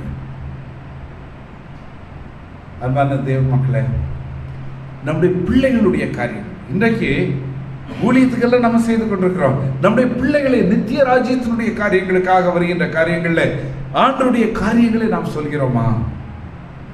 ஆண்டவருடைய தகவல்களை நாம் அவர்கள் மத்தியில் சொல்லி அதை குறித்து சிந்திக்க, ஆத்துமாக்களை குறித்து சிந்திக்க வழி கொடுக்கிறோமா? மற்ற காரியங்கள் எல்லாம் சொல்லிக்கிறோம். அருமையான என்னுடைய தாத்தா பாட்டிமாரே, நம்முடைய பேர பிள்ளைகளுக்கு என்னதெல்லாமோ நாம் சொல்லிக் கொண்டிருக்கிறோம். ஆண்டுடைய நித்திய ராஜ்யத்தை குறித்து, அழிந்து போகின்ற மக்களை குறித்து நாம் சொல்கிறோமா? கொஞ்சம் யோசித்து பாருங்க. இந்த காரியங்கள் எல்லாம் வரும்போது நம்ம எங்கேயோ போயிடும். பிள்ளைகளுடைய காரியங்கள் வரும்போது ஆண்டவர் நம்முடைய வாழ்க்கையில தவறை சுற்றி கொடுக்கின்ற, தட்டி கொடுக்கின்ற, சுட்டி காட்டுகின்ற ஆண்டவராக, முதலாவதாக தகுதிப்படுத்தும் ஆவியானவர், இரண்டாவதாக தவறை சுற்றி காட்டும் ஆண்டவர், மூன்றாவதாக தடுமாற்றத்தை சரி செய்கின்ற ஆண்டவர் பரிசுத்த ஆவியானவர். அப்போஸ்தலர் 6ஆம் அதிகாரத்தில் நாம் பார்க்கும்போது இப்பொழுது ஒரு பெரிய தடுமாற்றம் சபையில் வருகிறது. என்ன தடுமாற்றம்? அநேக மக்கள் ஆண்டவருக்குள்ளாக வருகின்றார்கள். அப்பொழுது கிரேக்க மற்றும் இந்த எபிரேய மொழியை பேசுகின்ற கூட்டத்திலிருந்து இன்றைக்கு அநேக மக்கள் ஆண்டவரை ஏற்றுக்கொண்டு வருகின்றார்கள். அப்பொழுது பந்தி விசாரிப்பு ஒரு சவால் வருகிறது. இங்கு நாம் பார்க்கின்றோம், எபிரேய மக்களுக்கு இந்த எல்லாவற்றையும் கொடுக்கலாம் என்று, ஆனால் கிரேக்க மொழி பின்னணியிலிருந்து வருகின்ற யூதர்கள் இருக்கின்றார்கள். இப்பொழுது சபை வளர்ச்சியில் ஒரு பெரிய தடுமாற்றம். அப்பொழுது அப்போஸ்தலர்கள் என்ன சொல்கிறார்கள்? 2ஆம் 3ஆம் வசனத்தில் அவர்கள் சொல்கின்ற ஒரு காரியம் என்னவென்றால், நம்ம அனைவரும் ஆண்டுடைய வசனத்தை போதியாமல் பந்தி விசாரணை செய்வது சரியல்ல. இது ரெண்டும் முக்கியம். ஆண்டுடைய வசனத்தையும் போதிக்கணும், மக்களுடைய தேவையும் சந்திக்கணும், ரெண்டும் முக்கியம். அப்ப அதன் பின்பதாக அவருடைய வாழ்க்கையில் ஒரு நல்ல முடிவுக்குள்ளாக வர வேண்டும். அநேக நேரங்களில் நம்முடைய தடுமாற்றங்கள் வரும் பொழுது அந்த தடுமாற்றங்கள் நம்மை எடுத்து செல்வதற்கு வாய்ப்புகள் உண்டு. ஆனால் இந்த தடுமாற்றங்கள் வருகின்ற நேரத்தில் நாம் சரியான தீர்மானங்களை எடுக்க வேண்டும். அந்த தீர்மானத்தை எடுக்க வேண்டும் என்றால் நாம் சரியான நோக்கத்தை அறிந்திருக்க வேண்டும். நம்முடைய நோக்கம் என்ன என்பது தெளிவாக இருக்கும் பொழுது நம்ம இதுதான் கரெக்ட், இது சரியில்லை, இது என்னுடைய காரியங்கள் அல்ல, இதெல்லாம் கிடையாது. இன்றைக்கு பைபிள் டிரான்ஸ்லேஷன் நம்ம ஜெபம் பண்ணுறோம். ஒரு முறை என்னிடத்துல பிரதர் ஆர் ஸ்டான்லி அங்கே கூப்பிட்டாங்க. ராஜா, இதே மாதிரி இந்த மொழியில் பைபிள் இல்லைன்றாங்க, ஏதாவது ஒன்று செய்யணும் பண்ணாங்க. சரி எங்களுடைய நீங்கள் பிளஸிங் எப்பா, எங்களுக்கு அது அழைப்பு கிடையாது, ஐஎம்க்கு அது அழைப்பு, நீங்கள் செய்கிறதுனா செய்யுங்க, இல்லைன்னா வேறு யாராவது கனெக்ட் பண்ணுறோம், அவ்வளோதான். Very clear. அநேக நேரங்களில் நம்முடைய நோக்கங்கள், இங்கு அப்போஸ்தலர்கள் என்ன செய்கிறாங்க, நம்முடைய நோக்கம் தெளிவாக இருக்கிறது, ஆனால் அதே நேரத்தில் தேவை விட்டுறக்கூடாது. பாருங்கள், இது ரெண்டும் முக்கியமான காரியங்கள். எனக்கு இதுதான் செய்ய முடியும் என்றால் அதற்கு நான் மாறாக செல்லாமல் அதே நேரத்தில் அந்த தேவையை நாம் பூர்த்தி செய்ய வேண்டும் என்றால் ஆண்டோடத்தில் செல்லும் பொழுது அந்த தடுமாற்றம் உள்ள நேரத்தில் மீண்டுமாக ஆண்டோடைய சமூகத்தில் செல்கிறார்கள். அப்பொழுதுதான் சபையில ஒரு புதிய அமைப்பு வருகிறது. என்னது? டீக்கன் என்கின்ற ஒரு 7 பேரை நீங்கள் தேர்ந்தெடுங்கள் என்று அதன் பின்பதாக நாம் பார்க்கின்றோம்.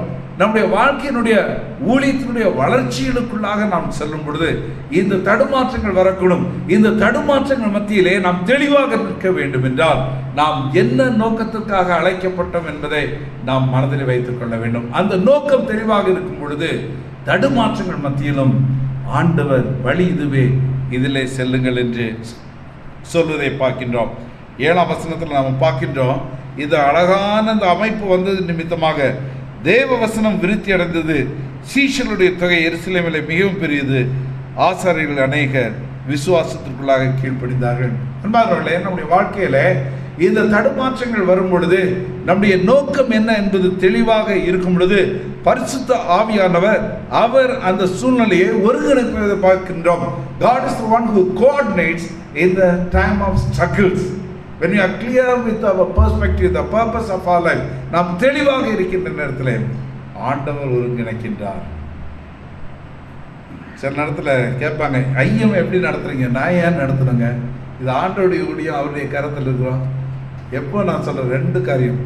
God is the controller of IEM and he is the one who coordinates. IMI ஆளுகை செய்வது, கட்டுக்குள்ளாக வைப்பது ஆண்டவர். ஐஎம் ஊழியத்தை ஒருங்கிணைப்பது ஆண்டவர். நான் செய்கிறேன்னுட்டு என்னைக்கா போனேன்னா அன்னைக்கே சால்வ் பண்ணி அடித்த மாதிரி. யாருக்கு ஐயம் இல்லை எனக்கு. நிறைய நேரத்தில் நம்ம நினச்சிடுறோம் நம்ம தான் இந்த 12 கோடி பில்டிங்கெல்லாம் முடிஞ்சோன்னா உங்கள் காலத்தில் நிறைய பேர் உங்கள் காலத்தில் நீங்கள் கஷ்டப்பட்டுனாச்சு. என் காலம் இல்லைங்க, இது ஆண்டோடைய காலம். எல்லாரும் செய்தோம். நம்ம விசுவாசிங்க செய்தாங்க. கடைசியில் எங்களுக்கு காசே கிடையாதுங்க. எங்கள் விசுவாசிக்கிட்ட சொன்னோம் 2 மாதத்தில் எங்களுக்கு 85 லட்சம் ரூபாய் நம்ம புதிய விசுவாசிங்க ஃபீல்ட்லேருந்து கொடுத்து விட்டாங்க. எவ்வளோ நல்ல ஆண்டவர் பாருங்களேன், எவ்வளோ நல்ல ஒரு நினைக்கிறோம். இங்கு சபையில் நாம் பார்க்கின்றோம் 2 வகையான மக்கள். எபிரேயர், கிரேக்க மக்கள் வந்து பிரச்சனைகள் அதிகமாக வருகின்ற நேரத்தில் இப்பொழுது செல்கின்றார்கள். என்ன? ஆண்டோடைய வசனம், ஆட்கள். இந்த உலகத்தில் அழியாது 2 காரியங்க. இந்த 2 காரியம் என்னன்னா, ஒன்று ஆண்டோடைய வசனம் அழியாது, 2வது மக்கள். ஏனென்றால் ஆத்மா உள்ளவங்க. 2 things are imperishable. One is God's word, second is the people. நம்ம முதலீடு செய்ய வேண்டியது இருக்குன்னா ஆண்டோடைய வசனத்திற்கும் ஆண்டோடைய மக்கள் என்ற 2மே நித்தியத்தை சார்ந்தது. டேவிட் பர்னாட்னு ஒரு மனுஷன், பிரைனாட், தென்னிந்திய மக்கள் மத்தியில் ஊழியத்துக்காக போனாங்க. அவர் வந்துட்டு 21 வயசில் போகும்போது அவர் பயங்கர ஆஸ்மா பிரச்சனை. கொஞ்சம் நடந்தாலும் வாந்தி எடுப்பார், ரத்த வாந்தி. பாண்டவர் சொல்கிறார் நீ தான் போனிட்டு. எல்லாரும் சொன்னாங்க நீ போகக்கூடாது. அப்படி ஒரு தடுமாற்றம் உள்ள ஒரு சூழ்நிலை. அப்படி இருக்கும்போது ஆண்டவரே என்னுடைய சரீரம் ஈடுகட்ட மாட்டேது, ஆனால் நீங்கள் சொல்கிறீங்க இங்கே கட்டாயம் போகணும், ரொம்ப சூடாக இருக்குது, எப்படி ஆண்டவரே? ஆண்டவர் சொன்னால் நீ போப்பா. பலவீனத்தோடு போனோம். சில நேரத்தில் நம்ம வந்துட்டு பலவீனங்களை சாக்கு சொல்கிறது அப்படி தானேங்க. ஆனால் இந்த பலவீனங்கள் மத்தியில் பவுல் ஊழியத்துக்கு வரும்போதும் பலவீனனாக தான் வந்தார். எனவே தான் 1 தீமோத்தேயு 1:12 நான் ஆண்டவருக்கு நன்றி செலுத்துகிறேன்னு சொல்லும்போது என்னை பலப்படுத்தின கிறிஸ்து என்று ஆரம்பிப்பான். ஏனென்றால் ஆரம்பிக்கும் போதும் அவர் பலவீனத்திலே வந்தவர். அவருடைய பலன் அவருடைய வாழ்க்கையிலே பரிபூர்ணமாக விளங்கினது என்று நாம் பின்பதான். I thank Christ who has strengthened me. கிரேக்க மொழியில நம்ம பார்க்கும்போது என்னன்னா, அந்த பரிசுத்த இந்த பலத்தை ஆண்டவர்களாக ஊற்று ஹி போர்ட் இஸ் ஸ்ட்ரென்த் என்று வருகிறது. அழகான ஒரு மொழியாகும். அப்போ இந்த டேவிட் பிரைனாட் அந்த மக்கள் மத்தியில் போய் அந்த மொழியை போட்டு 2 இந்தியர் மத்தியில் போவார், வருவார், வாந்தி எடுப்பார், எழுதுவார். 7 வருஷத்தில் 28 வயசில் அந்த புதிய ஏற்பாடை முடித்து வசதி இல்லாத காலத்தில் எல்லாம் முடித்து மறித்து விட்டார். 28 வயதில் அவர் செய்த ஒரு பெரிய முதலீடு என்ன தெரியுமாங்க? தென்னிந்திய மக்கள் மத்தியில் வேதாகமத்தை கொடுத்தது. அழியாத நித்திய வெகுமதியை கொடுத்தார். நம்முடைய தடுமாற்றம் உள்ள சூழ்நிலைகள் மத்தியில் நம்முடைய வாழ்க்கையில எப்பொழுது மனதில் வைத்துக் கொள்வோம்? நாம் வைத்திருக்கின்ற எந்த காரியமாக நம்முடைய தீர்மானங்களில் நித்தியத்தைக்கான காரியங்களை மனதில் வைத்து நாம் செயல்படுவோம். அடுத்ததாக 4வதாக நம்முடைய வாழ்க்கையில் தன்மையை தருகின்ற ஆவியானவர், அவருடைய குணத்தை தருகின்ற ஆண்டவர். முதலாவதாக தகுதிப்படுத்தும் ஆண்டவர், தவறை உணர்த்தும் ஆவியானவர், தடுமாற்றத்திலே தெளிவு கொடுத்தும் ஆவியானவர், 7ஆம் அதிகாரத்தில் நாம் தன்மையை கொடுக்கும் ஆவியானவர். கடைசியாக நாம் பார்க்கின்ற அந்த 54ஆம் வசனத்தில் இப்பொழுது ஸ்தேவானை குறித்து நாம் பார்க்கின்றோம். எல்லாருக்கும் முன்பதாக, ஒரு பெரிய கூட்டத்துக்கு முன்பதாக பழைய ஏற்பாட்டின் எல்லா பகுதிகளும் தெளிவாக சொல்கிறார். அப்பொழுது அந்த பழைய ஏற்பாட்டினுடைய எல்லா காரியங்களையும் அவர் தெளிவாக சொல்லிக் கொண்டு வரும்பொழுது அவர்களுடைய காரியங்கள் எல்லாவற்றையும் எவ்வாறாக நீங்கள் ஆண்டுடைய மக்களுக்கு எதிராக இருந்தீர்கள் எல்லாம் சொல்லி வரும் பொழுது 54ஆம் வசனத்தில் இவைகள் எல்லாவற்றையும் அவர்கள் கேட்டபோது மூர்க்கமடைந்து அவர் பற்களை கடித்து என்று நாம் பார்க்கணும். அப்போ எல்லா கூட்டமும் மேல கோபத்தில் பொது இடத்துல நிற்கிறாரு. இப்போ பப்ளிக்ல நிற்கும் போது அந்த கோபத்தில் எல்லாரும் சத்தமா மூர்க்கத்தோடு இருக்கும் பொழுது இவர் உண்மைக்கு தான் இருக்கிறாரு. இவர் சொன்னதெல்லாம் ஆண்டோடைய வார்த்தை. அவர்கள் கோபப்படும் போது இவரும் ஒரு பரிசுத்த கோபப்பட்டு அவங்களுக்கு பதில் சொல்லியிருக்கலாம். ஆனால் அந்த சூழ்நிலையில ஒருவேளை பரிசுத்த கோபத்தில் போயிருந்தால் அவருக்கு தெரியும், நான் சாட்சி இழந்து விடுவேணும். அடுத்த வசனத்தை பார்க்கிறோம். பரிசுத்த ஆவியினாலே நிறைந்தவனாய் வானத்தை அண்ணாந்து பார்த்து தேவனுடைய மகிமையும் தேவனுடைய வலது பாசத்தில் இயேசுவான இருக்கிறதையும் கண்டு. பாருங்களேன், நம்முடைய வாழ்க்கையில மற்றவர்கள் கோபப்பட்டு தங்களுடைய வாழ்க்கையை கட்டுக்கு வெளியிலே வருகின்ற நேரத்திலே நாமும் உலகத்தின் மக்களாக செல்வதற்கான வாய்ப்புகள் உண்டு. ஆனால் இவைகள் மத்தியிலே நம்முடைய சாட்சியை நாம் காத்துக்கொள்ள ஆண்டவர் நம்மை அழைக்கின்றார். அந்த சாட்சியை நாம் காத்துக்கொள்ள வேண்டும் என்றால், நம்முடைய வாழ்க்கையில ஆண்டவருடைய தன்மையை நமக்கு ஆண்டவர் கொடுக்க வேண்டும் என்றால் ஆவியானவருடைய நிறைவு. எனவே இவர் இப்பொழுது ஆவியானவருடைய ஆளுகைக்குள்ளாக வருகின்ற நேரத்தில், ஆண்டவருடைய பிரசன்னத்தை உணர்கின்ற நேரத்தில், பின்பதாக அவருடைய ஜபத்திலே நாம் பார்க்கின்றோம், மன்னிப்பை பார்க்கின்றோம். அப்படித்தானங்க? எப்படி அந்த மன்னிக்கும் தன்மை வந்துச்சு? முன்னால் இருக்கிறவங்க எல்லாம் பல்ல கடிச்சிட்டு கோவப்பட்டு இருக்கும் பொழுது, ஆண்டவரே இவங்க மேல இந்த பாவம் வந்து பழிகள் போடாதபடி காத்துக்கொள்ள என்று ஜெபம் பண்றாருல, இது ஆண்டவருடைய தன்மை எப்படி இவருக்கு வந்தது? மன்னிக்கின்ற தன்மை எப்படி வந்துச்சு? ஆவியானவர் நிறைவு. பப்ளிக் பிளேஸ், பொது இடம். இன்னைக்கு டீச்சர்ஸ், டாக்டர்ஸ், கவர்மெண்ட் ஒர்க்கர்ஸ், இன்னைக்கு நிறைய பேர் இருக்கிறோம். இன்றைக்கு அங்கெல்லாம் நற்செய்தி சொல்ல வேண்டும். நான் ஊழியக்காரனா வர முடியாது, பாஸ்டர்ஸாக இருக்கிறவங்க வர முடியாது. ஆசாரியர்களாக இருக்கிற நீங்கள் தான் அங்கே போய் ஊழியத்தை செய்ய முடியும். எப்படி நம்ம செய்ய முடியும்? கிறிஸ்துவின் தன்மையை நம்ம தரித்து கொண்டு. அடுத்தவங்க கோவப்படுவாங்க, அப்போ நம்ம கோவப்படாம. அடுத்தவங்க பல்ல கடிப்பாங்க, அப்போ சமாதானத்தோட.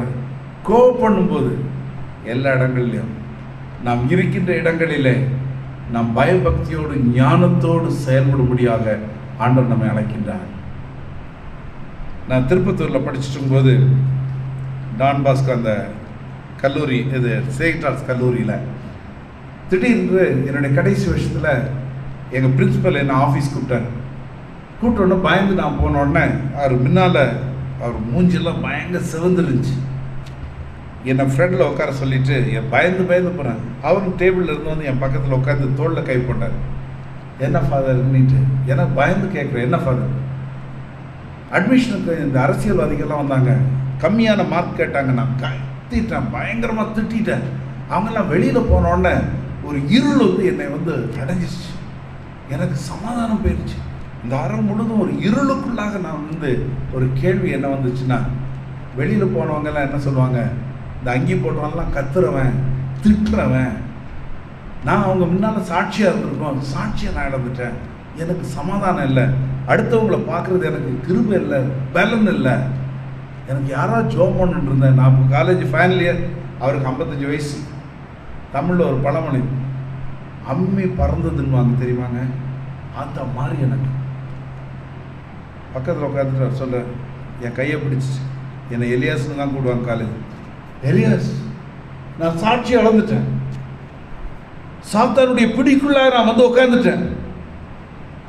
ஒரு பெரிய பொறுப்பில் இருந்த காலேஜ் சாமியார் சொல்கிறார், ஃபாதர் சொல்கிறாரு, சாத்தானுடைய ஆளுகைக்குள்ளாக வந்துட்டேன், சாட்சியை நான் இழந்துட்டேன், சமாதானத்தை இழந்து இருளுக்குள்ளாக நான் சிக்கி இருக்கிறேன். எனக்கு விடுதலை வேணும், எனக்கு ஒரு ஜெபம் பண்ணுவியா? நான் ஊழியத்து போனேன், அவருக்கு தெரியும். கையை பிடிச்சி என்ன ஜெபம் பண்ணு தெரியல, பெரிய சமாதானம் வந்துச்சு. அவர் ஒன்று எல்லார்கிட்டையும் சொன்னார், டீயை கூப்பிட்டு ஒரு 20 டீ வந்தவர்களுக்கெல்லாம் பண்ணிட்டு வெளியில் போனோம். அவங்க எல்லாம் புளிய மரத்து கீழே இருந்தாங்க. எல்லாருக்கும் கூப்பிட்டு சொன்னாங்க, உள்ளே வாங்க, எல்லார்ட்டையும் பேசி முதல் டீயை கொடுக்கும்போது அவர் சொன்னார், என்னை மன்னிச்சிருங்க, நீங்கள் கம்மி மார்க் கேட்கும்போது நீங்களே பிரின்சிபலாக இருந்தால் கொடுக்க மாட்டீங்க, எனக்கு தெரியும். நான் வந்து கத்திட்டேன், என்னை மன்னிச்சிருங்க. இல்லை ஃபாதர்ன்னுட்டு எல்லாரும் கை தூக்குனாங்க. அன்பான தேவ மக்களே, இன்றைய கிறிஸ்தவ சமுதாயத்தினுடைய தேவை என்ன தெரியுமா? மன்னிப்பு. சபைக்கு என்ன தேவை தெரியுமா? மன்னிப்பு. குடும்பத்துக்கு என்ன தேவைமா? மன்னிப்பு. பரிசுத்த ஆவி நமக்குள்ளாக வரும்போது வைராக்கியமாக சாட்சி சொல்வதற்கு மட்டுமல்ல, கிறிஸ்துவின் தன்மையை தரித்து கொள்ளத்தக்கதாக. கடைசியாக 5வதாக பரிசுத்த ஆவியானவர் எவ்வாறாக இந்த நாட்களிலே செயல்பட்டார்? அப்போஸ்தலர் 16ஆம் அதிகாரம் இதோடு நான் முடித்து விடுகிறேன். 16ஆம் அதிகாரத்தில் நாம் பார்க்கின்றோம், 2வது மிஷனரி பயணத்தை ஆரம்பிக்கின்றார்கள். இங்கு இப்பொழுது மீண்டுமாக இவர்கள் ஆசியா பகுதிக்கு இவர்கள் கடந்து செல்ல வேகமாக இருக்கின்றார்கள். அப்படிப்பட்ட ஒரு சூழ்நிலையிலே ஆண்டவர் பவுலுடைய வாழ்க்கையிலே தரிசனத்தில் வருகின்றார். அப்பொழுது நாம் பார்க்கின்ற 9ஆம் வசனத்தில் நாம் பார்க்கின்ற காரியம் என்னவென்றால், மக்கதோனியாவிலிருந்து ஒரு மனிதன் வந்து அவருக்கு முன்பதாக இருப்பதை நாம் பார்க்கின்றோம். அப்பொழுது மக்கதோனியாவிலிருந்து வந்த மனிதன் அவரிடத்தில் ஊழியத்தை செய்யும்படியாக, உதவி செய்யும்படியாக அவரை அழைக்கின்றார். 7ஆம் வசனத்தில் நாம் பார்க்கின்ற காரியம் என்னவென்றால், இவர்கள் ஊழியத்திற்காக ஆயத்தமாக இருக்கும் பொழுது ஆவியானவரோ அவர்களை போக வேண்டாம் என்று தடை செய்கிறார். கடைசியாக தடை செய்யும் ஆவியானவர் நம்முடைய ஊழியத்தில் வேகமாக சென்று கொண்டிருக்கின்றன. சரி, நான் ஊழியத்தில் எங்கள் ஊழியக்காரர்கள், the danger of God's work is the routine work. ஊழியம் வந்து நல்லா வேகமாக ஓடிக்கொண்டே இருக்குது. கடகடன்னு இந்த பஸ் ஓடுற மாதிரி காலையில் 5 மணி ஆச்சுன்னா வண்டி எடுக்கணும், போகணும், வரணும், எல்லாம் ரொட்டீன், ஃபுல் பிஸி. ஆனால் சாத்தா அதில் தான் ரொம்ப என்ஜாய் பண்ணுவோம். when you are getting into the routine, நமக்கு டைம் பாஸ் கரெக்டாகும், மக்களுக்கும் சந்தோஷமா இருக்கும். அந்த நேரத்தில் சில நேரத்தில் ஆண்டவருடைய சித்தத்தை நம்ம இழப்பதற்கு வாய்ப்புகள் உண்டு. அடிக்கடி நம்ம செக் பண்ணணும், நிறுத்தணும். ஆண்டவரே, இதுதானா உம்முடைய வழி, இதுதானா?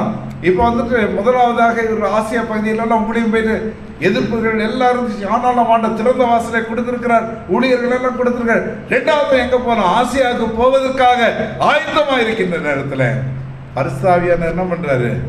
தடை செய்கிறார். எவ்வளவு நல்லா பாருங்களேன். சில இடத்துல நமக்கு தடை வரும்போது நமக்குள்ள என்ன வந்துடும்? ஐயோ, ஏதோ நம்ம பாவம் செய்திருமா? சாத்தா என்ன பண்ணுவோன்னா, ஒரு தடை வந்தோடனே அவன் போடுற ஒரு பெரிய ஆயுதம் என்னன்னா குற்ற உணர்ச்சி. நம்மகிட்ட என்ன பண்ணுவான்? Guilt feeling. நீ ஏதோ தப்பு பண்ணனாலதான் தடை வந்துருச்சுடா. அந்த நேரத்தில் ஆண்டவர்கிட்ட போவோம். அடுத்தவங்க சொல்றது கிடையாது. ஆண்டவரே, ஒரு தடை வந்துருச்சு, நான் உண்மை கையில தான் இருக்கிறேன், இந்த தடையில உடைய சித்தம் என்ன ஆண்டவரே கேட்போமே. காலம் தாமதமாகிறதுனால ஆண்டவர் அதை வந்து தள்ள மாட்டாருங்க. Because God is delaying. It is not a denial. God will reveal his better plans in our lives. ஆண்டவர் தாமதிப்பதுனால அப்ப அவங்க காத்து கொண்டிருக்கும் பொழுது ஆண்டவர் ஐரோப்பா பகுதியிலும் லீதியா கூட்டத்தின் மக்கள் எல்லாவற்றையும் அந்த பகுதியிலையும் வைத்திருக்கிறார். ஆண்டவர் ஐரோப்பா நாட்டிற்கு ஊழியத்திற்காக செல்ல வேண்டிய ஒரு நேரங்கள், வாய்ப்புகள் ஆண்டவர் வச்சிருக்கிறார். அநேக நேரத்தில் வேகமாக நாம் ஓடிக்கொண்டிருக்கும் பொழுது கொஞ்சம் வண்டியை நிறுத்துவோம், ஓவராயில் பண்ணுவோம், ஆண்டோடைய சத்தத்தை கேட்போம். அடிக்கடி நல்லா நடக்குதுன்னா நான் சொல்லுவேன், அங்கே கொஞ்சம் பிரேக் போடணும். ஏன் தெரியுமா? இந்த நல்லா ஓடுறதுல மற்றவங்களை பாதிக்காத இருக்கும்போது சாத்தானும் சந்தோஷப்படுவான். ஏன் தெரியுமா? ஒன்றும் பிரச்சனை இல்லை. We are called to impact the people through the gospel of Christ. When the gospel goes, always there is a disturbance. ஒரு தாக்கத்தை உருவாக்கும். தாக்கம் இல்லாமல் வேகமாக காரியங்கள் நடந்து கொண்டிருந்தால் சாத்தானுக்கு சந்தோஷம். Routine. We are not called for the routine. We are called to reform, transform, touch the life, challenge the enemy. எதிரியை நாம் சவாலுக்குள்ளாக எடுத்து வர ஆண்டவர் அழைத்திருக்கின்றார். கடைசியில் ஆவியானவர் நம்முடைய வாழ்க்கையில ஆண்டவர் பல நேரங்களில் செயல்படும் பொழுது அப்படி பலத்த கருத்திற்குள்ளாக கொடுக்குமா? இன்றைக்கு தேவை தேசத்தில் ஆண்டவரை இயேசு இந்த அங்கீகரித்த அறிக்கை செய்த அனைவரும் ஆசாரிய கூட்டமாக ஆண்டவர் அழைக்கின்றார். ஆதி திருச்சபையில அப்படியாக செல்லும் பொழுது ஆண்டவர் தகுதிப்படுத்தினார். அதே நேரத்தில் அவருடைய வாழ்க்கையிலே ஆண்டவர் தவறையும் சுட்டி காட்டினார். சரியாக நாம் செல்ல வேண்டும் என்று தடுமாற்றம் வந்தது. ஆவியானவர் இந்த தடுமாற்றத்தில் எடுத்து நிற்க கிருபை தந்தார். 4வதாக ஆண்டவர் தன்மையை கொடுத்தார். 5வதாக தடை செய்த ஆவியானவர். ஆண்டவர் தடை செய்கின்ற நேரத்தில், ஆண்டவருடைய சமூகத்தில் செல்கின்ற நேரத்தில் ஆண்டவர் புதிய வழிகளை திறந்து தருவார். என்னுடைய அப்பா அம்மா வந்து கன்னியாகுமரியிலிருந்து ஊழியத்திற்காக வரும்போது என்னுடைய பெற்றோர்கள் எடுத்த ஒரு முடிவு என்னோண்டா, சாகும் வரையிலும் நாங்கள் மலை மக்கள் மத்தியிலேயே ஊழியம் செய்து அவங்க மத்தியில் தான் சாகும். அதுதான் அவங்களுடைய தீர்மானம். நான் வந்து ஜவாத் மலையில் தான் பிறந்து வளர்ந்தது. அப்போ எனக்கு 4 வயசு இருக்கும்போது தினமும் சாயங்காலம் ஃபீவர் வந்து சிஎம்சி மருத்துவமனையில் 3 மாதம் வச்சு டாக்டர்ஸ் கடைசியாக எனக்கு டெஸ்ட் பண்ணும்போது சொன்னது என்னென்றால், இவனுக்கு வந்துட்டு போலியோ நோய் வந்திருக்கு, ஏதாவது ஒரு பாதி வந்து பாதிக்கப்படும். ஜவாது மலைக்கு எடுத்து போயிட்டாங்க. தினமும் சாயங்காலம் 4லேருந்து 5 கொஞ்ச நாளில் எனக்கு இடது கை வந்துட்டு பாதிக்கப்பட்டு 3 1 பங்கு சொண்டி கை ஆயிடுச்சு. என்னால் தூக்க முடியாது. யாராவது தூக்குனா நிற்கும், விட்டால் கீழே விழுந்துடும், தூக்குனா நிற்கும், கீழே விழுந்துடும். ஏசு ஜீவிக்கிறாருன்னெல்லாம் கிராமத்தில் சொல்லும்போது கிராமத்து தலைவர், என்ன சார் பையன் நல்லா இருந்தால் கையெல்லாம் தூக்கி விளையாடிட்டு இருந்தான், இப்போ செத்த கையை வச்சுட்டு உட்காந்துருக்கேன், என்ன ஏசு ஜீவிக்கிறான்னு கதை விடுற, நீ இனிமேல் ஞாபகம் வச்சுக்கோ, எங்கள் கிராமத்துக்கே வரக்கூடாது. அப்போ தான் இந்த எஃப்எம்பிபி பிஓஎம் இதெல்லாம் ஆரம்பித்து எல்லாம் எங்கள் வீட்டுக்கு வருவாங்க. அங்கே தான் ட்ரைனிங் மாதிரி எங்கள் அப்பா கிட்ட எங்கேயும் போக முடியாது. அப்போ பிஷப் சொன்னார், எலியாஸ் உன் ஊழியம் மலையில் அவ்வளோதான், சிஎம்சிக்கு வந்துடு, உனக்கு சாப்ளின் கொடுத்துட்றான், உன் பையனுக்கும் நீ என்ன பண்ண ட்ரீட்மெண்ட் கிடைக்கும். நல்ல ப்ரொப்போசல். நீ இங்கேயே இருந்து ரிட்டையர்ட் ஆகலாம், பையனுக்கும் வாழ்நாள் ஃபுல்லாக கிடைச்சி. சரி பிஷப், நாங்கள் ஜோம் பண்ணி உங்களுக்கு பதில் சொன்னோம். ஜோம் பண்ணாங்க. ஆண்டவர் சொன்னாங்க, நீ இங்கேயே போகாத. எது சொல்கிறது தெரியுமா? தடை செய்யும் ஆவியானவர்.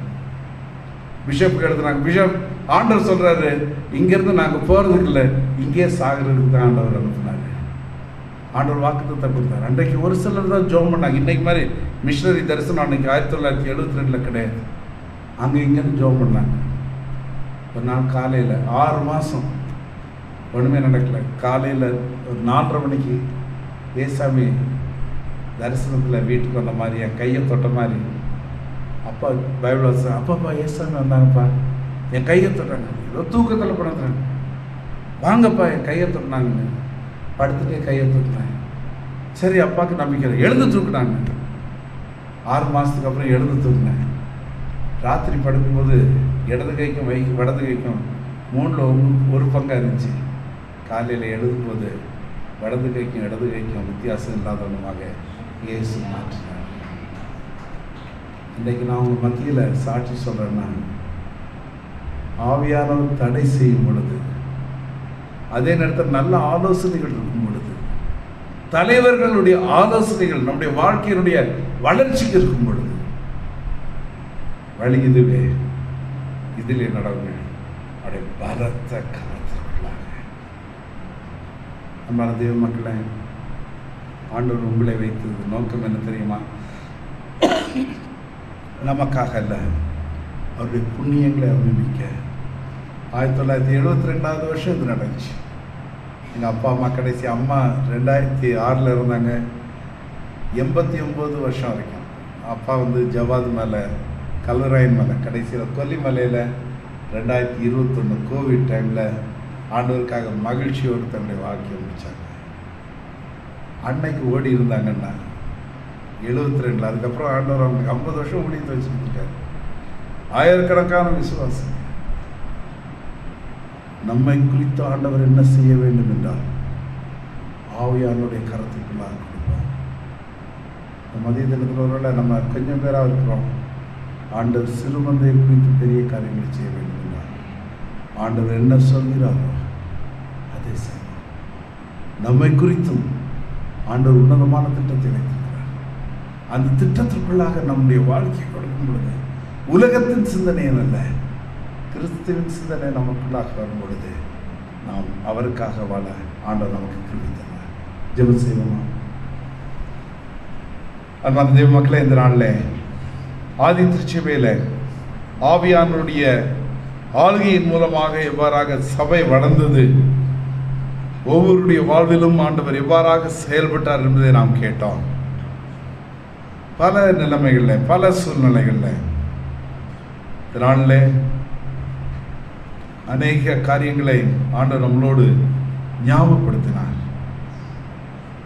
இந்த மதிய தினத்தில் சொல்லுவோமா, ஆண்டவரே என்னுடைய வாழ்க்கையினுடைய அநேக காரியங்கள் இருப்பது உலகத்தினுடைய சிந்தனைக்குள்ளாக நாங்கள் செல்கின்ற வாய்ப்புகள் உண்டு. அந்த சூழ்நிலையில் இந்த நாளில் ஆண்டவருடைய வார்த்தைகள் வந்தன.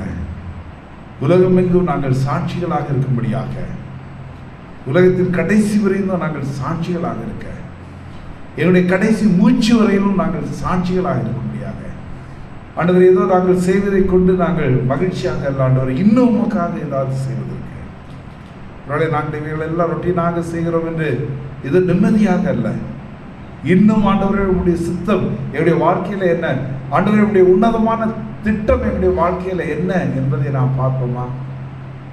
அந்த உன்னதமான திட்டத்திற்கு நம்முடைய கண்களை திறக்கும் பொழுது வயல்வெளிகளை நாம் பார்க்கலாம், ஆத்துமாக்களை நாம் பார்க்கலாம், நித்தியத்திற்குரிய வேலைகளை பார்க்கலாம். இந்த மதிய தினத்தில் கண்களை திறந்து பாருங்கள். உதவிகள் எல்லாம் நான் செய்கிறேன் என்று நான் ஒருவரை சந்தோஷப்படுத்த வேண்டாம். சந்தோஷப்படுவோம், இன்னும் இன்னும் செய்வதற்கு சொல்லுவோம். ஆண்டவரே, நான் ஆயத்தமாக இருக்கிறேன். ஒருவேளை என்னுடைய பெற்ற பிள்ளைகள், என்னுடைய பேர பிள்ளைகளிடத்தில் இன்னும் ஊழியத்தை குறித்து நான் சொல்லாமல் இருந்தால், ஆண்டவரே, என்னுடைய பேர பிள்ளைகளுடைய சித்தத்தை அறிந்து கொள்வதற்கு அவர்களுக்கு இந்த நித்தியத்தினுடைய காரியங்களை நான் சொல்லிக் கொடுப்பேன் என்று சொல்லுவோமா? நல்ல அன்பின் ஆண்டவரே, இந்த நாளுக்காக நாங்கள் நன்றியோடு ஸ்தோத்திரிக்கிறோம். எங்களோடு நீர் இடைப்பட்டு ஆதி திருச்சபையானது ஏதோ ஒரு சிறு கூட்டத்தை வைத்தில்லை, உண்மை அங்கீகரித்த மக்கள் அனைவரும் உடைய படிக்காக சென்றது நிமித்தமாகவே உடைய சாட்சியானது பரவக்கத்தை கிருபை தந்தீர். இந்த நாட்களில் எங்களுடைய தேசத்தில் ஒருவேளை சிறுமந்தையாக நாங்கள் காணப்பட்டாலும் ஆண்டவரே, இந்த சிறு கூட்டத்தை வைத்து உன்னதமான பணிகளை செய்வதற்கு நீ போதுமானவராய் இருக்கிறேன். அதற்காக நாங்கள் நன்றியோடு ஸ்தோத்திரிக்கிறோம். இதனாலே நாங்கள் கேட்டவுடைய வார்த்தைகளை முழுதுமாக உடைய கரத்திலே தந்து நல்ல அன்பின் ஆண்டவரே, எங்களுடைய வாழ்க்கையில எந்த சூழ்நிலை வந்தாலும் உண்மை நாங்கள் மீண்டுமாக பார்த்து தஞ்சம் கொண்டு ஆண்டவரே, நாங்கள் இருக்கின்ற இடங்கள் எல்லா சூழ்நிலைகளிலும் உமக்கு நாங்கள் சாட்சிகளாக வாழ்க்கை செய்ய எங்களை மீண்டுமாக உடைய கரத்திலே தருகிறோம். ஒருவேளை வாய்ப்புகள் பல இருந்தும் அவைகளை நாங்கள் இன்னும் சிந்திக்காத வண்ணமாக ஒருவேளை அந்த காரியங்களை நாங்கள் உதாசீனம் செய்திருந்தால் இந்த நாளில் ஆண்டவரே, அப்படிப்பட்ட காரியங்களை நாங்கள் எடுத்து செய்வதற்கு உடைய ஆற்றலையும் ஆண்டவரே, அப்படிப்பட்ட ஒரு மனப்பக்குவத்தையும் நீ தந்தபடியா நாங்கள் செபிக்கிறோம். இன்னும் தொழுவத்தில் இல்லாத இன்னும் எத்தனையோ ஆடுகள் உண்டு ஆண்டவரே. என்னுடைய விசுவாசிகள் எத்தனையோ பேர் தங்களுக்காக இன்னும் வாழ்க்கை செய்து நித்தியத்தை குறித்தோ உடைய கட்டளைகளை குறித்தோ தன்னுடைய வாழ்க்கையில சிந்திக்காமல் இருக்கின்றார்கள். அவர்களுக்காக நாங்கள் பரிதவிக்கவும் அவர்களையும் இந்த மீட்பின் திட்டத்தில் இணைத்துக் கொள்ள எங்களுக்கு உடைய கிருபைகளை தரும்படியா நாங்கள் செபிக்கிறோம். அருமையான திருச்சபைக்காக, அருமையான பாஸ்டர் அவர்களுக்காக, அவருடைய தரிசனத்திற்காக, ஆண்டவரை மிஷனரி தாக்கத்திற்காக நாங்கள் அன்பியோடு ஸ்தோத்திரிக்கிறோம். ஐயும் அருமையான திருச்சபையாக இணைந்து உடைய பணியை செய்வதிலே நீ கொடுத்திருக்கிற வாய்ப்புக்காக நாங்கள் அன்பியோடு ஸ்தோத்திரிக்கிறோம். உடைய வருகை பெரிய நாங்கள் தொடர்ந்து உமக்கு நாங்கள் சான்றுகளாக வாழ கர்த்தர் எங்களை கிருபை தரும்படியா இயேசு மூலம் கேட்கிறோம் நல்ல பிதாவே.